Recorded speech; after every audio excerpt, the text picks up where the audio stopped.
Alhamdulillah, alhamdulillahilladzi arsala nabiyyahu Muhammadan sallallahu alaihi wasallam alladzi an'ama 'alaina bi anwa'il dinan. Asyhadu an la ilaha illallah wahdahu la syarika lah wa asyhadu anna Muhammadan sallallahu alaihi wasallam alladzi ja'alahu Allahu khairan khalqih. Allahumma shalli wa sallim ala sayyidina Muhammad sallallahu alaihi wa sallam asyrafil ibad. Amma ba'd, bayan ba'dallah usikum bi taqwallah wa qad faza. Qala Allah ta'ala fi Qur'anil Karim, a'udzu billahi minasy syaithanir rajim. Bismillahirrahmanirrahim. Ya ayyuhalladzina amanu taqullaha haqqa tuqatih wa la tamutunna illa wa antum muslimun. Shadaqallahu al-azim. Kaum muslimin sidang jamaah Jumat tidak merupakan rahmat Allah. Syukur alhamdulillah, pada siang hari ini kita masih dipercaya Allah Subhanahu wa taala sehingga kita semua dapat melaksanakan perintah dan kewajiban dengan barokah nikmat iman dan Islam serta nikmat sehat walafiat, sehingga pada hari ini sama-sama kita dapat melaksanakan sholat Jumat di Masjid Al-Mulia. Mudah-mudahan rangkaian ibadah yang kita laksanakan pada hari ini diterima Allah Subhanahu wa taala sebagai bekal amal soleh hidup bahagia dunia dan akhirat. Amin ya rabbal alamin. Shalawat dan salam semoga tercurah kepada penghulu alam, guru Nabi besar kita Muhammad sallallahu alaihi wasallam, para sahabat, para kerabat, para tabi'in hingga kita sebagai umat. Mudah-mudahan kita semua berdoa orang-orang yang dapat syafaat Utsman Rasulullah sallallahu alaihi wasallam. Kaum muslimin dan rahmatullah, sebelumnya kita bagi berwasiat terutama dan utama pada diri pribadi, yang kedua para kaum muslimin yang hadir pada hari ini. Marilah kita terus berusaha meningkatkan ketakwaan kita kepada Allah Subhanahu wa taala yang sesungguh-sungguhnya dan menjauhkan aneka larangan dengan sebaik-baiknya. Karena dengan demikian kita akan bercermin menjadi orang-orang yang beruntung dan menjadi orang-orang mudah-mudahan kepada Allah menjadi orang-orang yang bertakwa kepada Allah Subhanahu wa taala. Kaum muslimin yang dirahmati Allah, adapun tema yang ingin saya sampaikan pada hari ini adalah memastikan ikhlas saat beribadah. Dalam rangka meningkatkan takwa kita kepada Allah Subhanahu wa taala, kita perlu melakukan ibadah dengan setulus hati.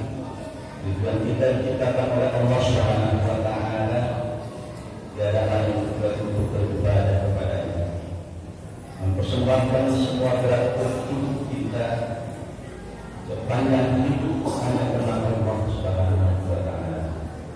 Bagaimana firman-Nya, wa ma khalaqtul jinna wal insa illa liya'budun.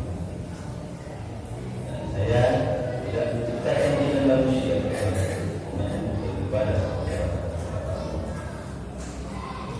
Kaum muslimin adalah Allah. Bukan berarti selama 24 jam kita hanya boleh menghabiskan waktu sholat dan membaca Al-Quran saja. Semisal sekolah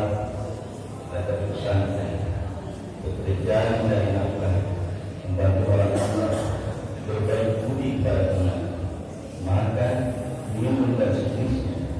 Bisa juga bermulai ibadah tergantung dengan kita.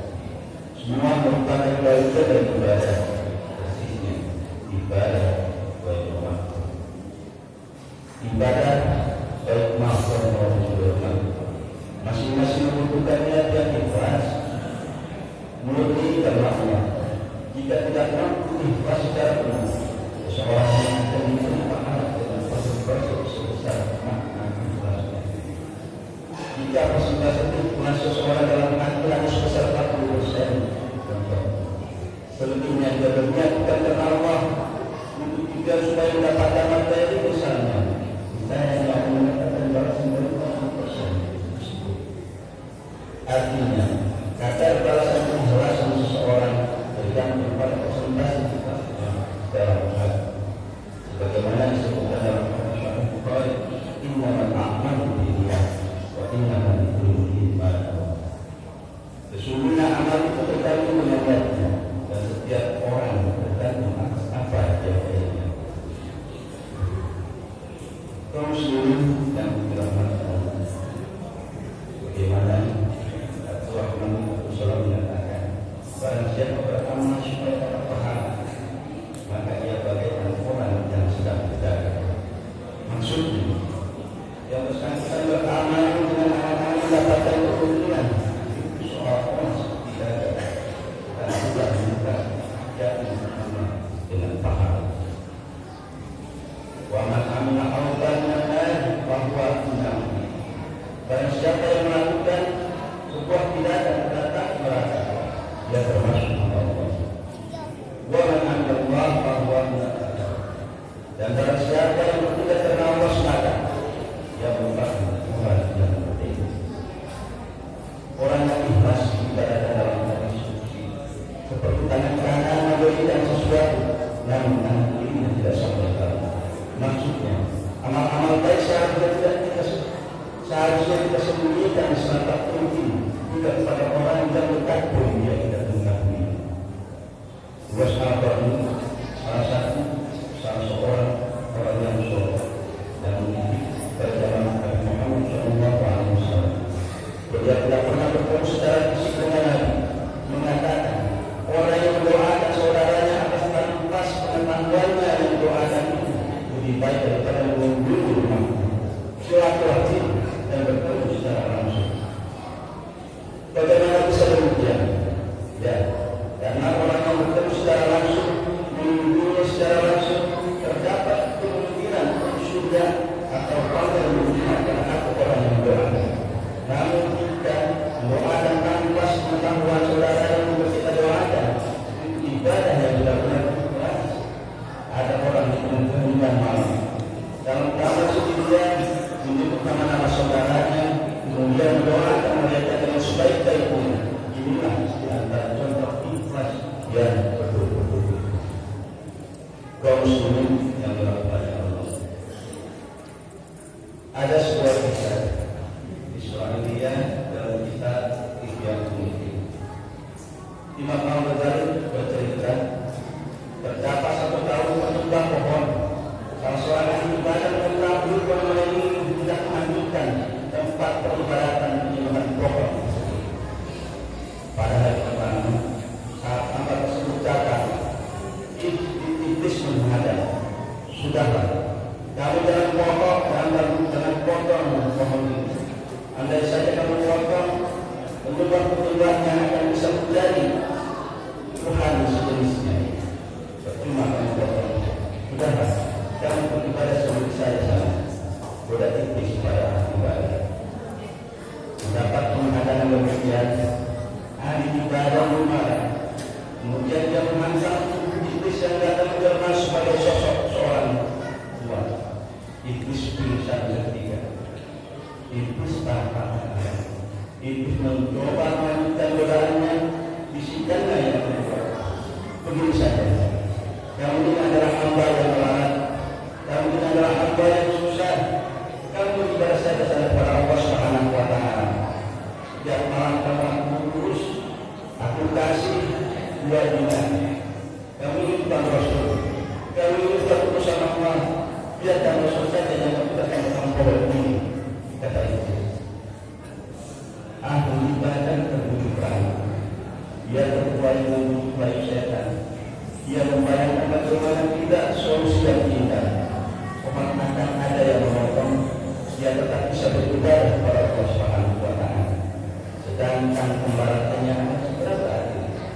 Dia tinggalkan lokasi, ia beribadah membalapkan. Pagi hari yang berkerutan dia benar secara pribadi.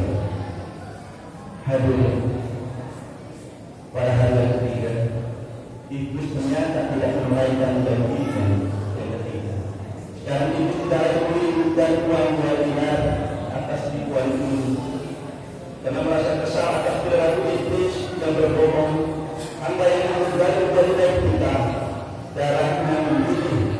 Ia kembali bergerak untuk menentukan pohon yang sempit dan yang disembah masyarakat sekitar yang baru saja mendahulukan niatnya untuk memotong.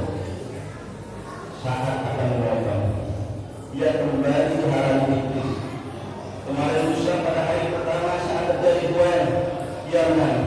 Iblis jatuh pingsan. Kali ini justru sebaliknya. Yang ambil ibadah pingsan, Iblis menang. Sebab apa? Ia berjalan. Karena siluman dari pingsan itu bertanya kepada Iblis, bagaimana saya yang kemarin menang, pada hari ini berubah menjadi kalah katanya. Iblis menjelaskan, ya, kalau kemarin kamu marah sebagian hati murni, ikhlas karena Allah.